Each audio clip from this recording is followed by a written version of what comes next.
conference on City TV. My name is Duke Mensah Opoku. On press conference, we discuss issues of national interest from the perspective of the creators and generators of the news, that is, journalists and other key personalities in the media landscape. Tonight on press conference, we unpack for you the issues that influenced the outcomes of the just ended New Patriotic Party annual delegates conference in the Eastern Regional Capital of Koforidua. Also, the contempt hearings, or the alleged contempt hearings, of the maverick politician and Asin Central MP Kennedy Japan started in the course of the week. We have all the discussions for you on that matter this evening on press conference. I have a set of interesting guests who will be doing the dissection with me. But the show is interactive via the WhatsApp line 0550-585832, 055-058-5832. On Twitter, the hashtag is press conference. And on Facebook, we are on City TV GH. Don't go anywhere. We'll come back and get into the issues.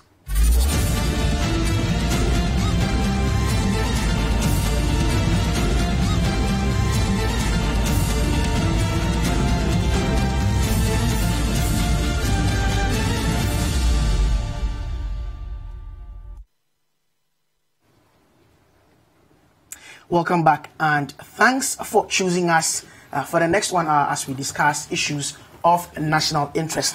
Now, joining me to do justice to the discussions we have this evening, to my immediate left, is Jeffrey de Graaf Johnson. Jeffrey de Graaf Johnson is editor of the Publisher newspaper.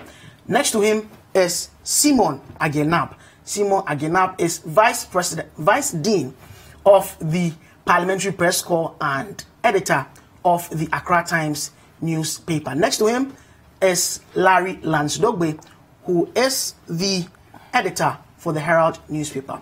You're welcome, gentlemen. Thank you. Now, let me begin with you,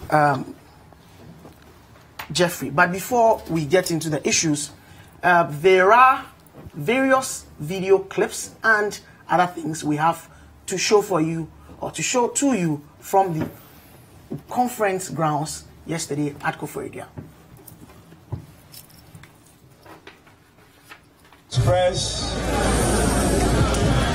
my sincerest thanks to the Almighty God for making this day possible. I want to also thank the organizers of this conference and our distinguished delegates for doing what is expected of them. It's rather unfortunate that I have to lose for the 4th time in my attempt to serve the party in the capacity of national chairman. However, once again, it is victory for the New Patriotic Party, because we have succeeded in electing our new crop of national officers to steer the affairs of the party for the next 4 years. As usual, my loyalty to the New Patriotic Party is not shaken by what has taken place.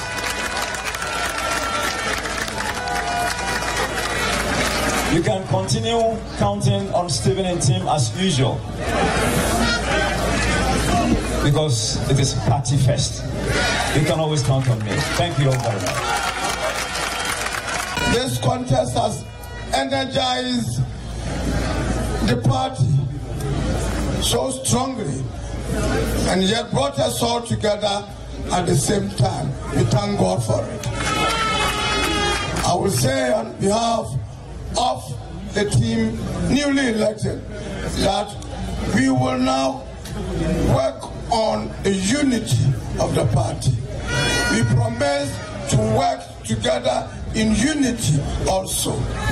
We promise to work together to faithfully serve our party, so that the party will be strong enough to serve and back and defend our government under the leadership of Nana Danka Akufo-Addo. We are happy that measured in our happiness. It's been a little contest. Maybe we hurt each other in a way, but it's a family fight. The fight remains in the family. We will now mend some of the problems that during the contest we might have created for each other. The one thing remains clear, and we want to send it right across to our opponents all over. Now we are now determined not only to defend the government, not only to defend our gains since 2016, but to win in 2020. So that was Freddie Wosimeu Ama-Blee, from acting chairman to chairman. The transformation has been completed with the endorsement of the election. He got selected by the delegates of the New Patriotic Party yesterday in Koforidua. Let's begin the discussion now. Now, Jeffrey, for you, what are the highlights of this conference? Well, good evening to your viewers and thanks for having me. The highlights for me has to do with the speeches, because that is where you can see that everybody had something to tell the delegates in their own rights. I would take it from the point of former President Kufuor. He told the delegates not to be power drunk, and that they all had to be united in order to forge ahead to build the country. So I think that is what is the highlight for me. The high point for the conference, for the fact that power is fleeting, and so they shouldn't get drunk. Yes. Any other speech which was also provoking, in your opinion? That is from the president. Yeah, of course. He had to say that they had to sustain the gains of 2016 in the previous elections, and it's to me, or for me, it's a call on the delegates not to change a winning team. Yeah, a lot of people read a lot of meanings, especially coming into this. That was the last major speech before they went into the elections. Yes, so that is what exactly the meanings I make from those speeches. Simon, were you in for it? I couldn't make it, but I'm sure you observed, obviously, from the meaning. I follow the media discussion. I also watched some few. Was he invited and he couldn't go, or he wasn't invited at all? No, but from the information that, but Larry will get to you. But from the information I have, media houses had to send in names to be accredited, and then you'll be given the accreditation. Yes. Yeah, I wasn't able. But even that also became another issue. Everyone went to the conference. I wasn't able to attend, but as a journalist, I was able to follow. I followed the proceedings up to 4 a.m. Wow. When they finally declared the chairman, because I was much interested in who actually becomes the chairman because of the sequence leading to the conference.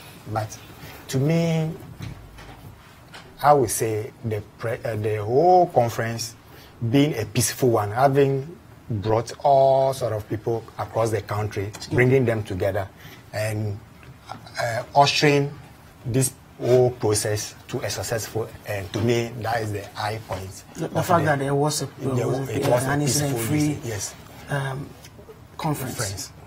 Larry? Yes, sir. The high points for you, or the highlights of the conference for you? I think, thank you, and good evening to your listeners. No, our viewers, sorry. I'm used to radio. We're on TV now. You know, I think the President Kufuor's speech, beautiful speech. He was speaking at someone who had, tasted opposition, started politics as a young man, became a deputy minister of foreign affairs, moved on years later, learned under, various people, including, the late Kofi Abrifabuzia, and many others, and so on, and then Victor Usu, and many others. And now, so he's seen politics in various forms, became opposition leader, then on became president years later. And out of all that, he's now, a fully matured statesman. And so he's seen politics from various, angles.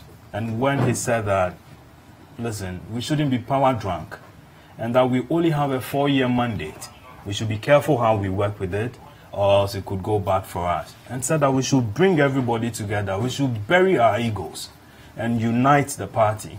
Let's blend, the two, let's say, feuding or blocks together so that we have a united front going into the 2020 election and also in the administration of the country and so on. I think that was beautiful. The direct opposite, if my phrase is right, was what was said by the president himself, who sounded very divisive. How did the president? Okay. How did the president's speech? I mean, you can't have president. He touched on a lot of. I mean, a wide range of issues. So what was going on in his government, to the point where he made the point that it was very necessary. Yes. So he talked about that. Listen, we should protect the gains of 2016, yes. And said that, but for the sacking of Paul Afoko, but for the sacking of Kwame Japan, but for the sacking of Sammy Crab, but for the sacking of Nyaho Tamaklo, and many others, okay, the party wouldn't be in office as we speak. The president is not supposed to talk like that. But you don't agree with me that is very divisive. No, but that it was rooted in a certain form of historicity. Before, Simon made the point about how history can be twisted in the way you like. Simon made the point about how peaceful. I'm not supposed to argue on the line of Simon. No, I'm just referencing. Okay. He made the point for him. The highlight was how peaceful the whole conference ended before these executives were suspended. We all saw how the party looked like after they were suspended, and someone who was interested in consolidating the gains. Don't you think it would be far-fetched for you to say that it was divisive? It sounded very divisive, and that reflected in the numbers that came out for the chairmanship. So for you, it was a veiled message to people to precisely. vote. Listen, to vote a certain I heard Lord Comey, who kept saying that, listen, let's protect the gains, let's protect the gains, let's protect the gains, let's protect the gains, and so on. 24 hours before then, the president had gotten Daily Guide to publish a story talking about, listen, he wanted to maintain the winning team. The president, others are contesting. There was a purported list out, but the presidency, through Eugene Ahin on his social media handles, came and debunked all those things. I'm not talking about that particular thing because I saw it. It was fake. Yes, I have done some work, within the Flaster Vowels, and I knew the people that Flaster Vowels was supporting. Initially, it was Alaji Short, who chickened out because he couldn't raise the numbers when he went round. And then, Flaster Vowels threw its weight behind Freddie Blay, okay? And then Flaster Vowels was not in support of this man, the one who won the youth organizer, Nana B. Flaster Vowels was for Dominic Edia. Okay, so that list had a problem. It's fake. Let's not go there. Okay, but the point was that look at the chairmanship, and I'm saying 24 hours before then, the president had gotten Daily Guide, owned by Freddie Blay, to publish a story saying that let's protect the gains of 2016, and the president on the day mentioned individual names and said that, listen, it is Paul Afoko. Yeah. It is bad for the removal of Paul Afoko, but for the suspension of Kwame Japan, but for the sacking of Sammy Crab, we wouldn't have won, the 2016 election. And I'm saying that is very divisive. You don't talk like that as a president because you will need these people. Now, then they also said that there was a claim that Paul Afoko had, was sponsoring Stephen Ntim. And mind you, then Paul Afoko also issued a statement within that short period saying that, listen, I have nothing to do with this particular election. Let the process go on lawfully and so on, peacefully, and that I'm not sponsoring anybody whatsoever. Because that was the message on the ground, that he was behind Stephen Ntim. He had pumped in money, he was sponsoring him, and that if Steve wins, he's going to come. But Larry, don't you think that it would be politically suicidal for any politician of his worth or of his sort not to have an interest, even though it was said time and again before the elections that the presidency had no interest whatsoever.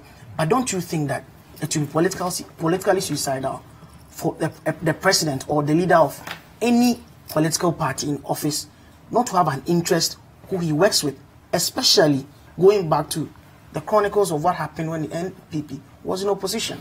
I'll come or for you, it's a matter of presentation. I'll come to that.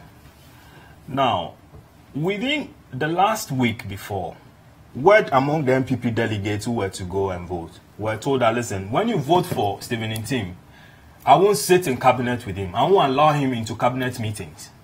And this came from the presidency. This is something that you can prove when you are pushing the wall. Listen, it's not big debate.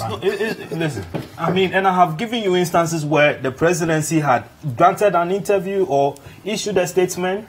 The president on the day said that, listen, Paul Afoko, Kwabena Japan, so and so. If you get them, they were the guys who would have denied us victory. So therefore, don't vote for them. But Stephen Ntim himself, okay, you could have an interest. Let me answer your question now. You could have an interest. Obviously, we all have interest. But then when you make it at a certain stage of your life, at a certain position, at a certain status of yours, you don't talk, publicly the way the president spoke. And you notice a certain level of anger in him. How? Oh, I mean, his body language, you could, I'm sure, you could show, I'm sure you could listen to his tone. I mean, usually he would have cracked a joke, he would have danced to something and so on. But this was a serious ground. I mean, okay, serious ground full of tensions. This is a party that had been in opposition for 8 years. No, they are in power now. But the essence of that, or the essence of yesterday's program, was to consolidate against, as they said, and even from the theme said, building a stronger party, delivering prosperity to Ghanaians. So it was not a matter of laughing and Oh no, I'm saying your body language, speaks volumes. Your tone speaks volumes. Your and many other things you do. But then we had even moved from the body language. We have moved from the tone to the content of his speech. And I'm saying that his speech to me and to others was very divisive. Okay, Simon, for Stephen Ntim, people have said that, I mean, he put the nail in his own coffin by getting to the last, I mean, the critical last third of his campaign, getting some people to be his, frontmen and speaking for him. Especially when there was an issue of some leaked tape which he had reacted to, and in the process had, stepped on a few toes in the party. Before I come to that place, I want to just buttress a point made by Larry. Alhaji's shot did not drop because he couldn't make or couldn't get the numbers. It was a strategy map-up from the presidency.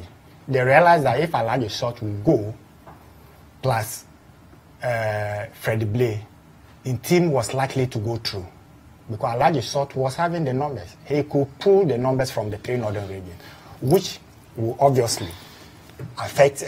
so you have on your screen there how the votes turned out in terms of the various numbers between Freddie Blay, Stephen Ntim, and Richard Amakoba. You were making a point. Yes. So that it was a well strategic plan by the presidency to ensure that Ntim should not get the chairmanship, because, like he said, the presidency is yet to debunk the assertion or the claim that the president was not ready to work with Ntim. They are yet to debunk that allegation. But if there's a statement saying that, if there's a statement that, like, yes, sir. if there's a statement coming from the Director of Communications that a list purporting to come from the presidency, moving delegates to a certain direction is not true.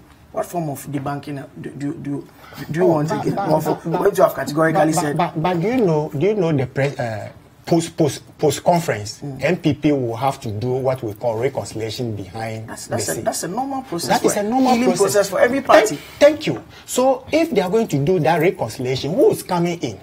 Will the president sit in? Because Ntim will not trust the president, whatever the president will say at the reconciliation. Mark Beno will never say something for Ntim supporters to to take it.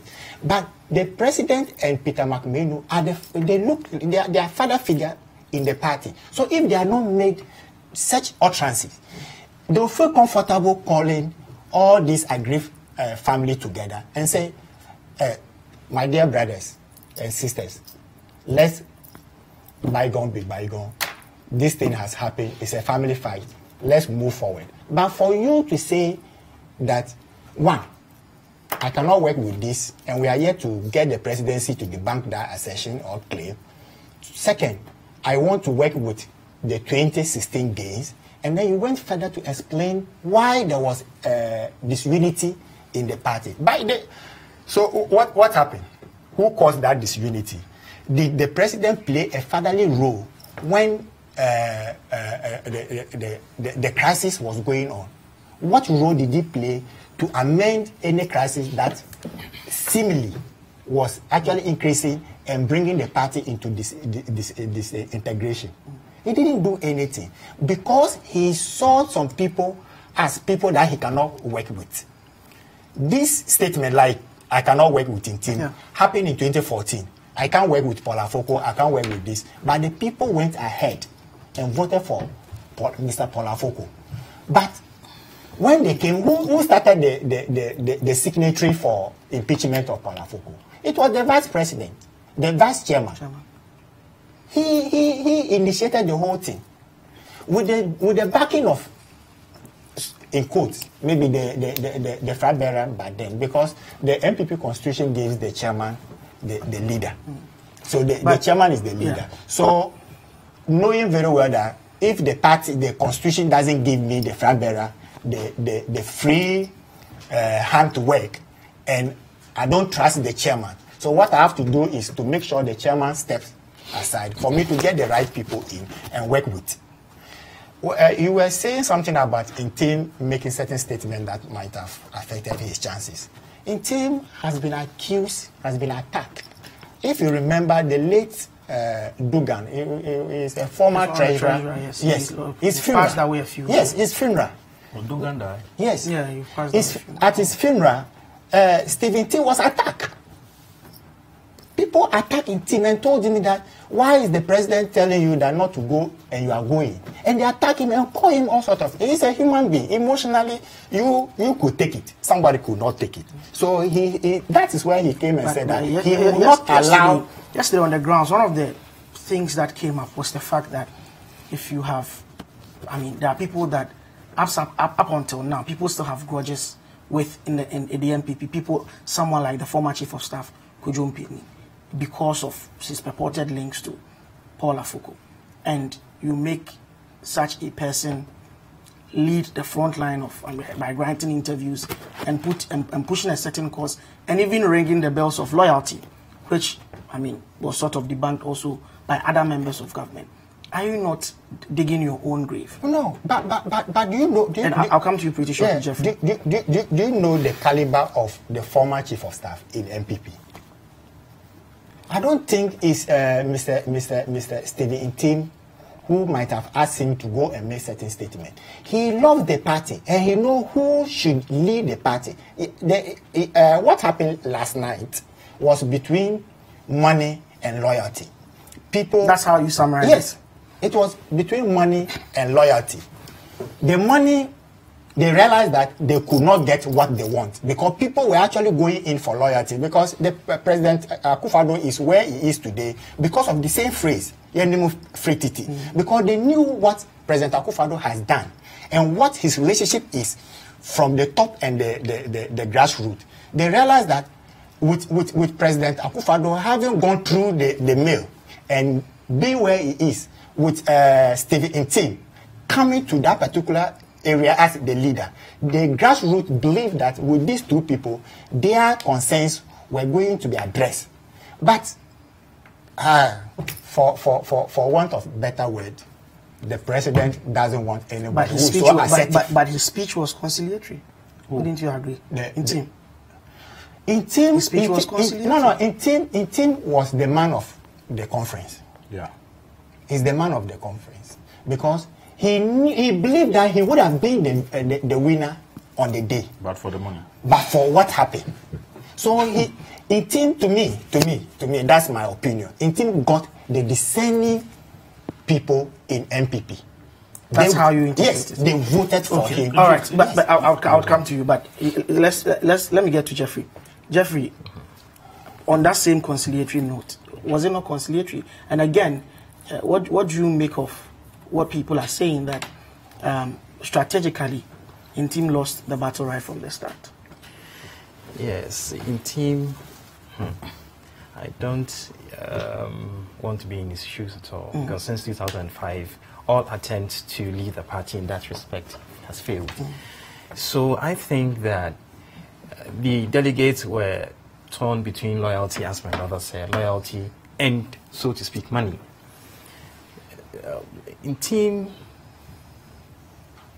if I were in team, I wouldn't contest looking at somebody like Freddie Blay, because the party see him as a Moses who came in just at the time that the party was, let's say, in its rough times. Paul Opoku exited and he came, and he actually led the party to the 2016 victory. So there is no way that he would be able to convince me that the delegates will give him the nod to lead the party. What then becomes of Mr. Blay? Does it mean that the party would have been that ungrateful? But people said Freddie Blay, true to word, is not even a true party person. It was on the grounds yesterday. Yes. He's not a true party person. He came from CPP, and it was one of the things that Impiani referred to in his infamous statement, famous interview, if I may put it that way. Yes. So the odds were working against all of them. The two of them, it went both ways. But let's not forget that crossing carpets to join any political party isn't new in Ghana. So let us not respectfully pretend as though it's new to move from one party to the other and assume that status that Mr. Blay is now having. To me, it doesn't add up. It's neither here nor there. If I came to the party and I did what was expected of me, and now it's time for the party to, so to speak, reward me, this is not the time for you to trace my background. No. When I was at the forefront of the fight, trying to unify both ends of the party, didn't that argument of me or Mr. Blay not being a loyal party member come into play? Why now? Going into this conference, there was the big issue of the one constituency, one bus, 275 constituencies, and the bus of the $11.4 million loan contracted from UMB, which was the butt of a social media troll from former President John Mahama. This is press conference. We'll be back to discuss all of these issues and more. Stay tuned.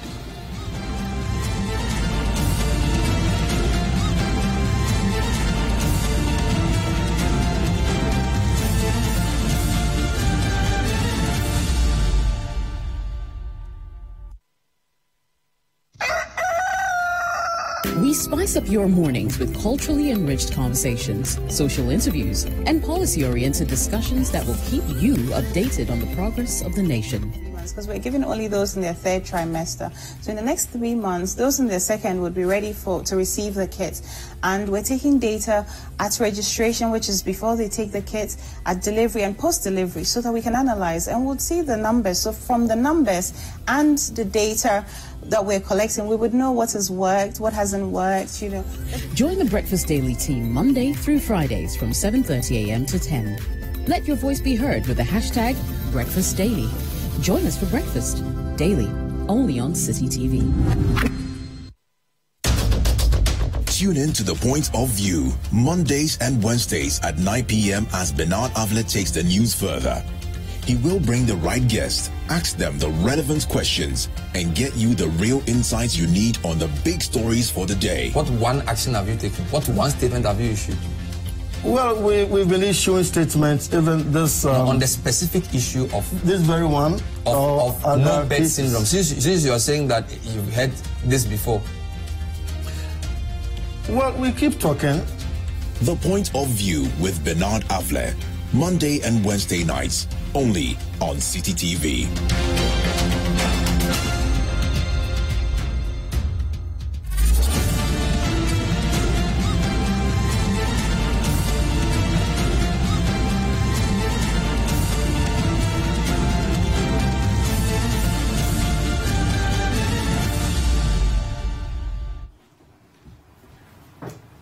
Welcome back. Thanks for choosing CCTV and for choosing the press conference. Before we went on that break, we were discussing the fallout of the New Patriotic Party National Delegates Conference that has just elected Freddie Osmel Amable as the chairman of that political party. Let's go to Facebook and read some of your comments. This one from Kwame Osei Simpe says, see, they always find a way to put the presidency or the president in, then laugh out loud. Saeed Abdallah says, what fatherly role would he play if the people he's supposed to work with have vowed by their gods to see him fail?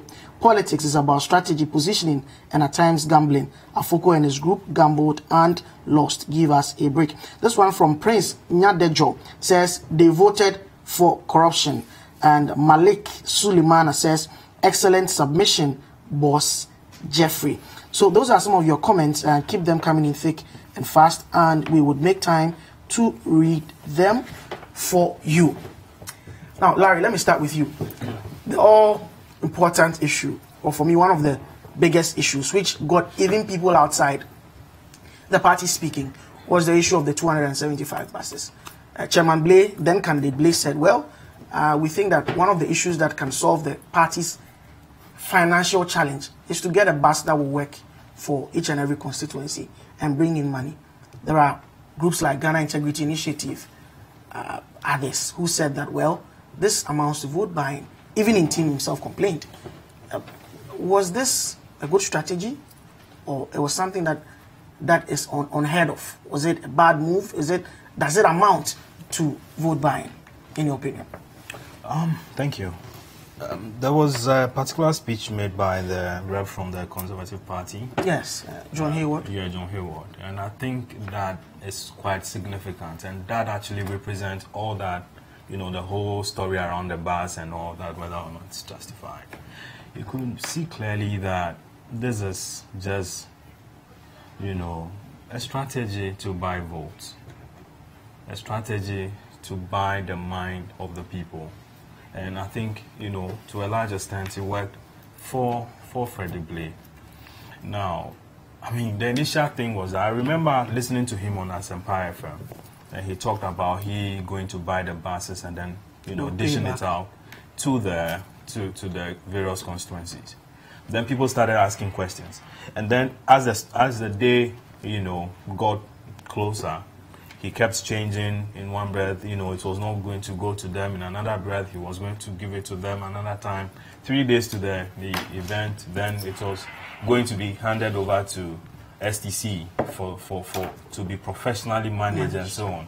But then the discussion as to how much you go to the individual constituencies and so on, that wasn't discussed. The discussion was that it was going to be half goes into the repayment of the money and half goes into the coffers of the constituency. Another time, he says he was the one procuring. Another time, John Boydu comes out and says that, listen, it is the party that is procuring and then dishing it out to the various constituencies. And that Freddie Blay was just a guarantor and so on. Now, that whole thing is, you know, murky. We don't really know what exactly it is. Now that he's won, I hope that we will see that promise of, you know, one bus, one constituency, you know, being dished out, and then we see, you know, how it's going to go. Or else, I mean, it is just maybe not too clever strategy to get the people to vote for you. But then there is a day of accountability when the people wake up and start asking, "Nabas no wine," and then you start a day before the conference. We saw the pictures that they had just before the conference arrived at the port. No, tear up. Listen, put it that way. Again, I've done some work. Yeah. I know the person who supplied the bus. I'm not going to mention the person's name, you know. Even if you are pushed to the wall. Is that? Even if you are pushed to the wall. Oh, I know. I know the person who supplied the bus. And he's a very, you know, a common person. Some time ago, the same daily guide owned by Freddie Blay was on that guy's tail. He's called Christ. He's called Christ. He has been an MPP financier. He's a relative of one of the MPP big men who was. But this is not this information we can't independently verify. I can give it to you when, you know, for you to check out later. But the point is this: that does Freddie have the capacity to deliver? You think he can't deliver? Yes, to deliver. Again, how many buses came that day? I was told it was only 100 buses or a few, you know, a few less than that. So this thing, you know, you had said you were going to give them 275 buses. But then you made sure that 100 or 95 or something just came for the people to believe that, hey, you know what, this is the bus, so we're going to give it to you when you vote for me. We're waiting. The days to show. Simon, credibly, bus issues, matters arising. The man wanted to win. And there was a biscuit to there were all sorts of branded items on that. Oh, really? How about the money? He wanted to win. I can't speak to that. Okay. I can't speak to that. We were there right from the start up till about 4 a.m. when it ended. I can't speak to issues of money. But for the branded items, you saw from mineral water to biscuits to from all the other aspirants. Okay. Yeah. Actually, the man wants to win. He's going into a contest. It's part of his strategy. He realized that most of the deprived constituency need money. So he sat down, came out with a strategy to actually buy this vote.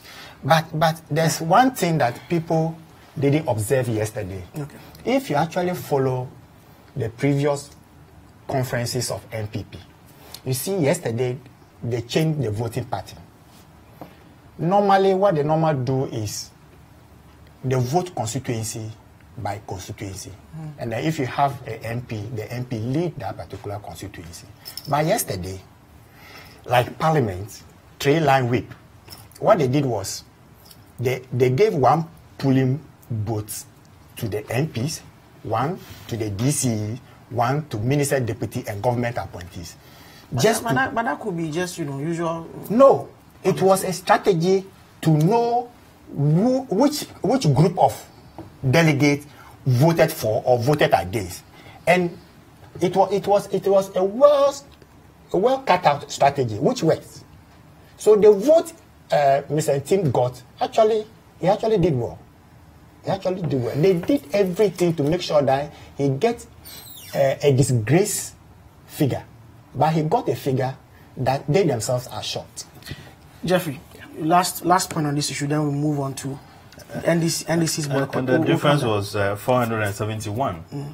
That is, a divided party, if you ask me. And I could also see something that. I could also see Alan Chamartin's, political ambition or presidential ambition being delayed, another 4 years. We have not gotten there. We don't know whether he will even contest again. You are jumping the gun. I'm not. Jeffrey, on this bus matter. Well, having to purchase the bus a few days or few hours into the Congress or the conference, to me, is a bad move. It was bad timing. It's bad. The timing was so bad that, people started asking questions whether if indeed he meant actually to deliver at that time. If you have given us the promise that you would give us buses for our constituency work and whatever it is, why not wait? Let us affirm your position and you deliver. Then we all know that you went into the contest with a clean hand and that you won genuinely. But few hours or few days into the show, you give us not even the entire 275, but you give us 100. What are you trying to say? Did you count that? So we have second. So that's we're doing a last round, beginning with Larry, with 3 issues crystallized. Let's see how we can look at it. This Congress was only about the chairmanship. There was the women organizer Kijin one was hotly contested, and youth organizer Nana B, Dominic Ebia, Kamal Dean, who surprised many with even the number of votes he got. For many, the surprise was the first national vice chair, former women organizer Rita Sobaye won, FF Anto, and then Michael Omari Wadi. Yeah. Let's tie that in with the surprises and then the NDC's absence. We are hearing that apart from commiserating with Ms. Arthur's death, they are also protesting the decision to remove Charlotte Osei and then the Ghana card matters. And that's why they didn't show up. Well, I think that the surprise was Nana B. Really? Yes. For many, he was in the lead right from the start. Well, it's because then Flagstaff wasn't supporting him. Like I told you. Yeah, Flagstaff wasn't supporting him. Now, how he will be able to reach out to them, it's another matter. So on the screen we have the new, the national executive of the NPP, the newly elected, all of them from the national vice chair to Freddie Blay, who is in the middle, Aziz Haruna Futa, making that complete transition from sports as Hearts of Oak fan to national Nasara coordinator. And the others, Nanabi, Abankwaya Boa, Sami Oku, John Boedu, and the others. Sami Oku was a done deal. Yeah, Sami Oku was a done deal. Kate, I don't know much about her. Nanabi, I've already spoken to you about. Abankwaya seems to be an institution within, you know, within that particular. The NDC's absence. Yeah, the NDC's absence. I read that story too, but I don't know how, you know, truthful well, it is. Fred Abonyo confirmed to me on record that 3 reasons, and that's what I've just said. Maybe they should have issued a statement, you know, because then this is just you talking to him or he talking to you or something to that effect. But if officially there's a statement, then we can put, you know, the boycott. Because I mean, I kept listening. I listened to all the you know, solidarity messages, particularly that of this guy, the one who said he didn't vote for himself but he voted for Nanado. The Liberal Party. Exactly. Apalu, and so on. And so I listened to Apalu. You know, I was really shocked why he would say that. And then I listened to, you know, briefly Bernard Mona and so on. But then the CPP one was quite profound. You know, from the leader. You know, telling everybody that, listen, the way we need to do constitutional, you know, review, so constitutional amendment, and then we need to, you know, the sacking of the EC boss, the way it went about, it's not tidy. You know, there's so much division or partisanship within the country, and that, you know, you should bring everybody together and so on, and then so that everybody will support the development of the country. I think that was, you know, quite profound. But the surprises as far as the various offices. For you, it's Nanabi. Nanabi, I mean, for me, it's Nanabi. Okay. So 30 seconds for 2 of you. Yes, Nanabi came into the picture late because when they were mapping up the strategy, they realized that a big region like Asante region will not be part of the equation, which was so important in the running of today. So the original card helped him. Yes, but what they didn't do is they didn't listen to the advice Honorable Nana Komia gave, because they went to attack Stephen T, and they end up putting certain regions out. Because if you see the pattern, if I don't know whether they showed it, but Nana Kumia's concern was that you will end up with only Akans. But that is not the case. Rita is not Akan. But Aziz is not Akan. Where is a Greater Accra? Again, there's also no Greater Accra inside. Again, there's also there's the no opportunity. Region again, inside. there's also the opportunity for the deputy positions, for them to balance it out. That's what the appointment. Yes, the appointment you don't have power, because it's possible that it can change. The appointment is the substantive executive that will look at your face and say, I can work with you. So when you come, you cannot challenge anything. But at the end of the day, it will present us some balanced picture. But I am telling you that Greater Accra is out. Brown Afro, where they went and used DKM, they fought, and they couldn't get anybody to even represent that swing region. And it appears there's no Votarian also. Yes, voter region is out. Okay. But for the president, I didn't realize that he made mention of the fact that he wanted to reinstate the deputy. Pius. Yes. So maybe it is a way of trying to please the voters. Pius will only be at within government. That is different from party. So Jeffrey, so we can wrap up. We're running out. For me, there wasn't any surprises at all, because I knew that Samuel Oku, John Boedu, and the likes would all be cleared by the conference.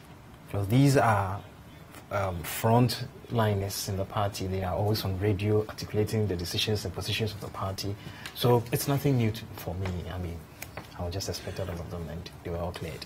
Okay, so that's it with the discussions on the new Patriotic Party conference. I'm sure it would come back into the news again now that the deputy positions deputy national organizer, deputy youth organizer, national women's organizer, deputies. Those appointments will also bring up this issue back into the public domain. We would move to the next issue, and we are heading to the legislature, that is Parliament, where this week proceedings for the alleged contempt of Honorable Ken Ejapon started in Parliament. It didn't go the way a lot of people expected it because of preliminary objections, 4 of them, that were raised by lawyers for Ken Ejapon. And one of them was upheld. 3 members of the Privileges Committee recused themselves, and because of that, there had to be an adjournment for a reconstitution of that committee. Let me begin with the Vice Dean of the Parliamentary Press Corps, Simon. For you, how did this all play out? How did this all play out? I mean, right from the start, Ken Ejapon making these comments in defense of his onslaught against Anas after showing the number 12 video and having to be hauled before the court, quoted unquote, the signing of Parliament. I think I don't want to go far so that I'll be when a journalist outside Parliament makes contempt statements, he's forgiven than somebody who is inside. They will ask you should know better. But the thing is that Honorable Ken brought all these things on himself. Parliament is an institution that needs to be protected every day. The integrity of Parliament ought to be protected every single day. So if you go out to say certain things that denigrate the center of our democracy, and somebody thinks that my office is being denigrated, so I want certain clarification to come into why this statement was made. I don't see where Honorable Mutanka has gone wrong. But for Honorable Honorable Ken Ejapon, when he met the press after the motion was moved, and then the first deputy speaker who was then in the chair referred the motion to the privileges. He met the journalist, and instead of him expressing his regrets and what have you, he decided to attack Honorable Mutaka again. Honorable Mutaka didn't do anything. He only presented, he's a witness. This is what I heard. The August House, this is what I have. Look at it and see whether it merits contempt or not. So you don't need to attack such person. Go to the privileges and try to explain like you were explaining to the press, because the press, it was afterthought. You don't need to even go to the press because the matter has already been referred to the privileges. You are a member of Parliament. You know the importance and the importance of the Privileges Committee. So go to the Privileges Committee and explain, like you were explaining to the press, that no, this is not what he meant. He meant 1, 2, 3. And the committee, I think, coming in with lawyers, he realized that if he had not done that, the committee would have done him in. Because, one, what was he coming to say? Because the allegation made or the motion moved on the floor of Parliament by Mutaka has to do with visuals, has to do with voice. It wasn't something that he just concocted. But in any case, for many people, this is just a postponement of what he has to say. If the committee is properly constituted as the standing orders prescribed, he would still have to speak for himself or his lawyers. No, he's trying to buy space to go and reflect and come and know what. That is why he came in with lawyers. The lawyers are going to advise him. And the lawyers tactically observe what actually happened on the floor of Parliament. That is why they came out with that technicalities. Because when any time a motion is moved, it has to be carried. Yes, it has to be carried. Who seconded it? On the official record, there's nobody who's secondary. But in the official report, Honorable Inusa Fuseni supported the motion. But when you go into the record, there's no secondment. There ought to be somebody who seconded the motion, then somebody support it. And then you look at, like he said, friends to the committee after the first hearing where they met the witness, that is Honorable Mutaka, and the friends to the committee came out to grant interview, and they said that during the first hearing, they find out that there's a prima facie case against him. And with that, some journalists, the reportage of journalists in Parliament was brought up as a basis for prejudicial comments. Yes, and the lawyer has the right to say that because his client has not been found guilty. But Simon, you know that this is normal practice in Parliament. We get scoops all the time from MPs. I am not sure that the Honourable Afenyomakin was blaming the press. He was trying to blame some members of the committee having trying hard to actually implicate his client when his client was yet to be heard before the Privileges Committee. And that is why he brought all these things.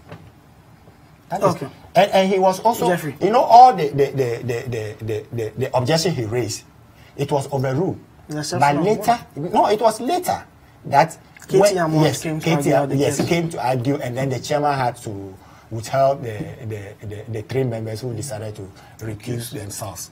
So now he has been given a space to go and think, to come and apologize, or to come and argue on a very fine line that will not attract punitive action against him.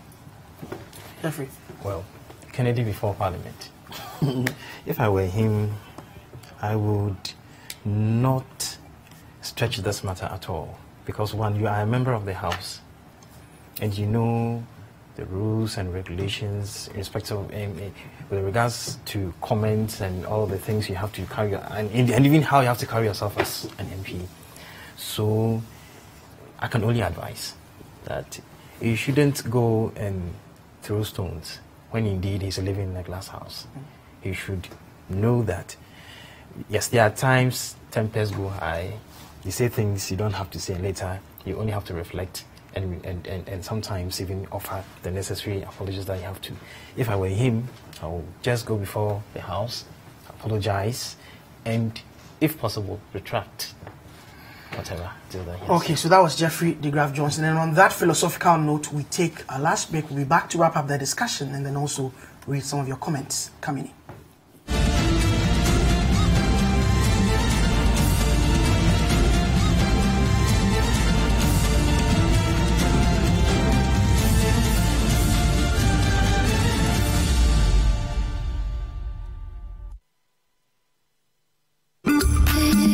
Spend 30 minutes every weekday catching up with all the trending social media conversations of the day.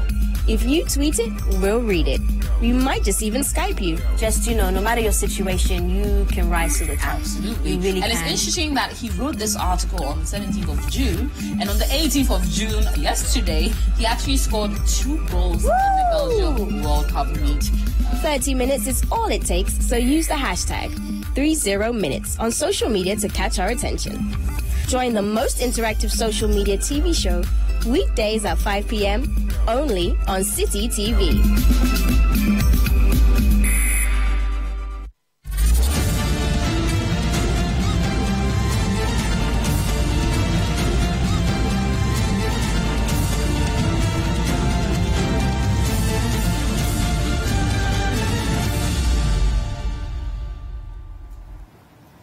You're welcome back to press conference on City TV. My name is Duke Mensah Opoku. Together with my panelists of 3 ace journalists, we are discussing issues with regards to Kennedy Agyapong's encounter at the Privileges Committee. Let me come to you, Larry.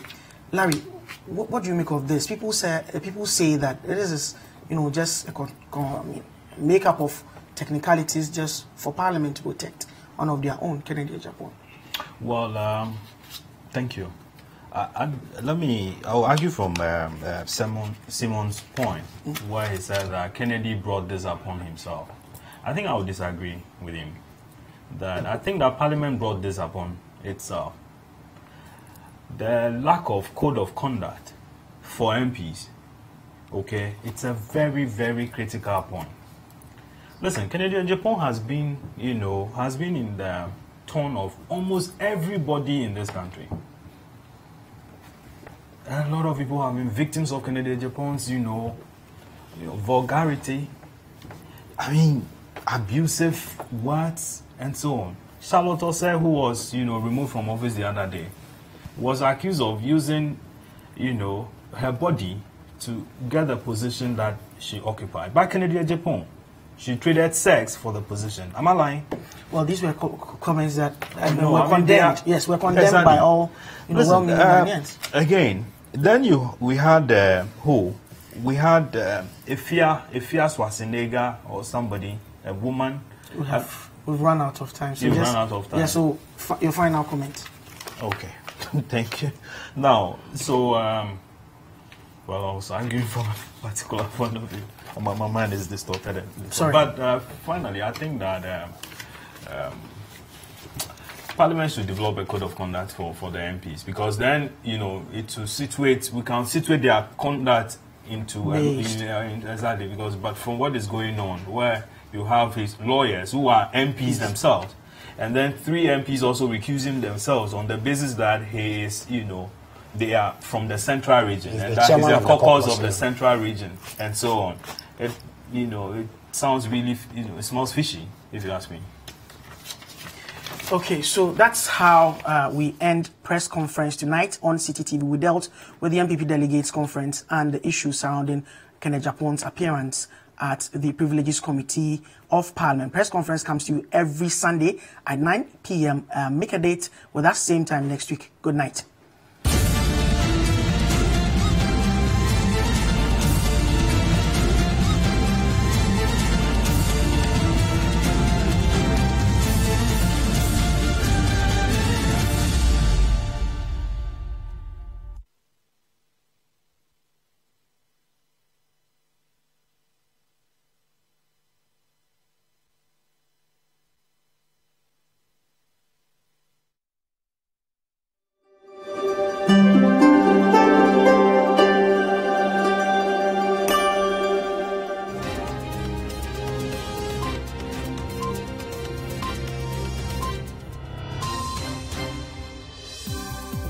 This is DW News live from Berlin. Out safely after a grueling and dangerous rescue in Thailand.